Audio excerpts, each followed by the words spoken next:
Merci, Monsieur le Président. Chers collègues, donc il y a un rapport qui a été rédigé par la Commission. C'est un rapport qui est assez important, qui fait 9 ou 10 pages, donc je ne pense pas que je vais donner le verbatim de tous les commissaires. Je vais essayer d'en faire une présentation la plus synthétique possible au vu de l'heure qui avance et la plus thématique également possible. Je ne rappellerai ni l'historique de la genèse de cette loi qui a été rappelée par Maître Pierre dans sa présentation.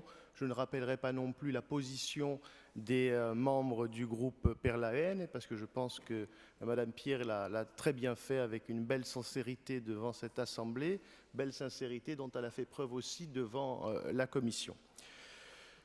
Il est bien évident que l'indivision est un fléau pour la Corse. Nous en sommes tous conscients, et d'ailleurs, nous avons soutenu le principe de la loi du 6 mars 2017.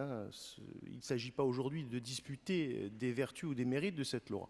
Je rappelle que par un vote dans cette Assemblée du 24 novembre 2016, 43 ou 48 même conseillers, donc une écrasante majorité, a soutenu le principe même de cette loi. L'indivision, disais-je, nous le savons, depuis des dizaines, voire même des centaines d'années, en Corse, ça crée des gros problèmes. Vous avez des parcelles en friche, donc inexploitées, vous avez des immeubles qui sont délabrés et qui présentent parfois un danger pour la sécurité des personnes. Vous avez des collectivités locales qui n'arrivent pas à recueillir normalement les perceptions et les taxes qu'ils devraient recueillir au titre des taxes, par exemple, foncières.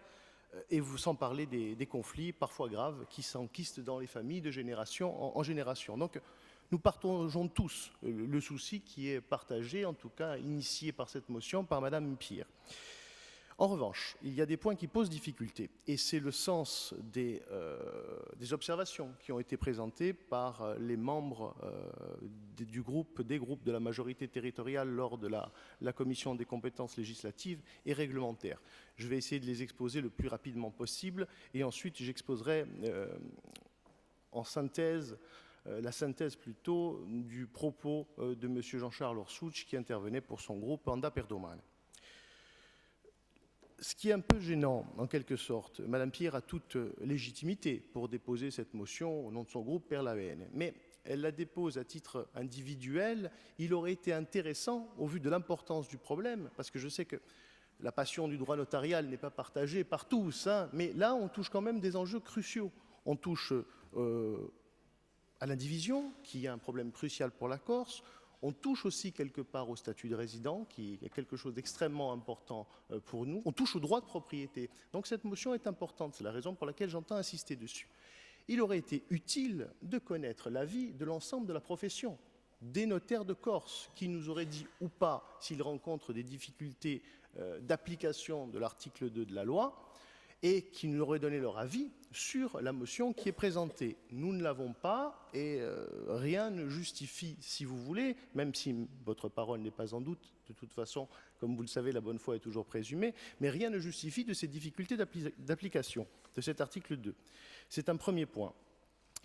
Ensuite, excepté les points que vous soulevez dans votre motion, on a bien compris, les avis de valeur, la publicité, la notification par acte extrajudiciaire, mais vous demandez au gouvernement, en quelque sorte, de rédiger de l'alpha à l'oméga cette motion. Alors, vous le savez, nous avons comment pourrais-je dire, une confiance mesurée, c'est l'art consommé de la litote dans le gouvernement. Et il est pour nous, je vous le dis tout net, inenvisageable de laisser le gouvernement s'attacher et rédiger une circulaire sur des enjeux aussi cruciaux que nous connaissons en Corse sur la sortie de l'indivision. C'est pour nous inenvisageable.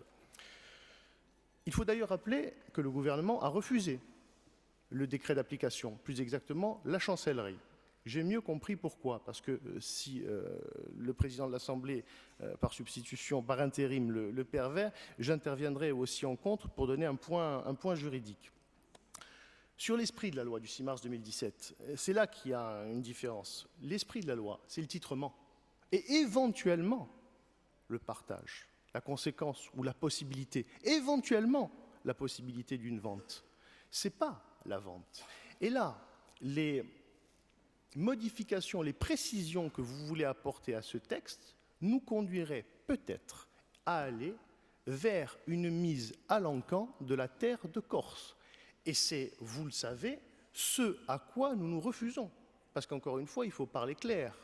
Les gens ne peuvent pas découvrir aujourd'hui que nous soutenons le statut de résident. C'est une des matrices fondamentales de nos campagnes de 2015, de 2017, qui ont été validées par un vote massif des Corses à 56% et qui a donné la constitution de cette majorité absolue aujourd'hui sur les bancs de cette Assemblée.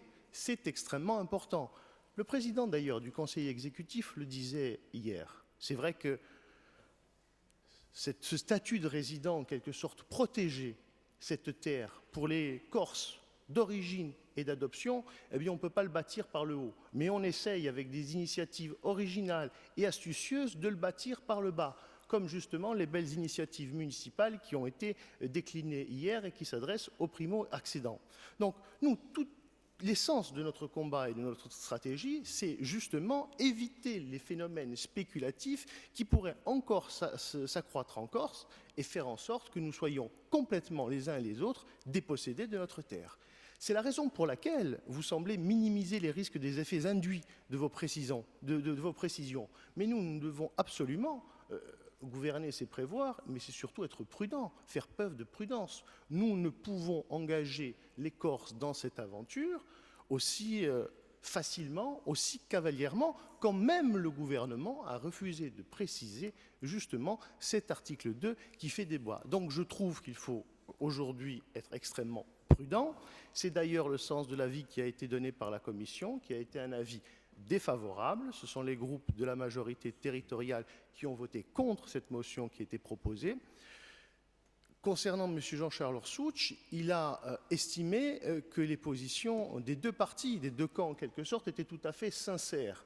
Que, évidemment, il fallait sortir de l'indivision parce que ça pose un gros problème, mais d'un autre côté, il ne voulait pas, par le vote de cette mention, prendre la possibilité d'accélérer encore les mécanismes spéculatifs qui sont à l'œuvre en Corse. Je pense avoir résumé de manière thématique, en tout cas j'ai la faiblesse de le croire, les positions qui ont été confrontées au cours de cette commission et je rappelle le vote défavorable qu'elle a donné, l'avis défavorable plutôt qu'elle a donné à la proposition de motion qui a été déposée sur ce bureau. Oui, non, Madame Pierre, j'entends bien. J'entends bien que pour vous ce sont des précisions qui vont venir compléter un article de loi. Mais ce n'est pas exactement ça de notre point de vue. Et là, je vous ai donné une argumentation sur le fond pour pas que l'on nous fasse le reproche de vouloir éluder ce débat. Mais l'argumentation que je vous ai donnée finalement, elle est inutile, elle est presque superfétatoire. Parce que la circulaire que vous appelez de vos voeux, si elle est rédigée dans le sens qui est celle de la rédaction de votre motion, mais elle est illégale, et elle est même anticonstitutionnelle. Je vais vous donner deux explications là-dessus. On sait qu'en France, le droit de propriété est quasiment sacré. Je vous rappelle les termes de la Déclaration des droits de l'homme et du citoyen, inviolable et sacré. Déclaration qui appartient à notre bloc de constitutionnalité, donc c'est effectif en droit constitutionnel. L'article 2 de la loi du 6 mars 2017, il déroge déjà beaucoup au droit de propriété. Parce qu'il permet à 2/3 des indivisaires de faire des actes de gestion ou de disposition sur l'ensemble des biens de la communauté des indivisaires. Donc, c'est très important. Mais vous, ce que vous demandez, c'est quand même complètement différent. Vous demandez, en quelque sorte, ni plus ni moins, de présumer du consentement au partage ou à la vente une fois notification par acte extrajudiciaire effectuée. Je pense, la majorité territoriale pense que c'est tout simplement impossible, car la loi ne prévoit pas une telle possibilité.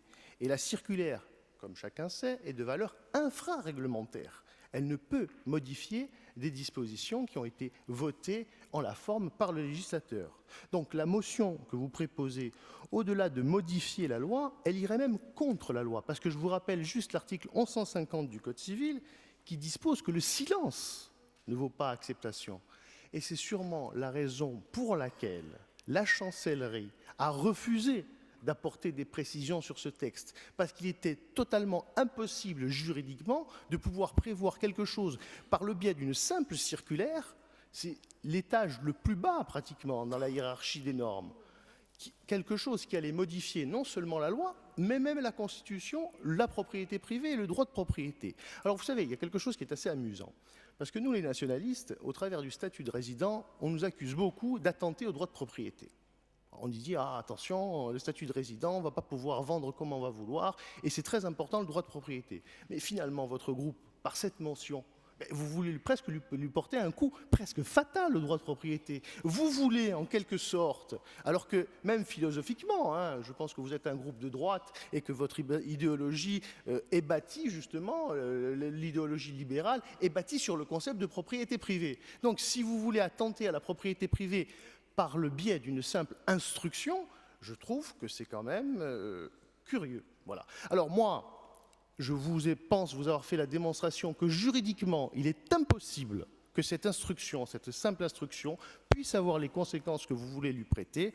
Et c'est l'argument juridique qui indique que le débat de fond, de toute façon, était inutile et superfétatoire, et qu'il est, de mon sens, absolument impossible que cette circulaire soit prise par le gouvernement, quand bien même serait-elle votée.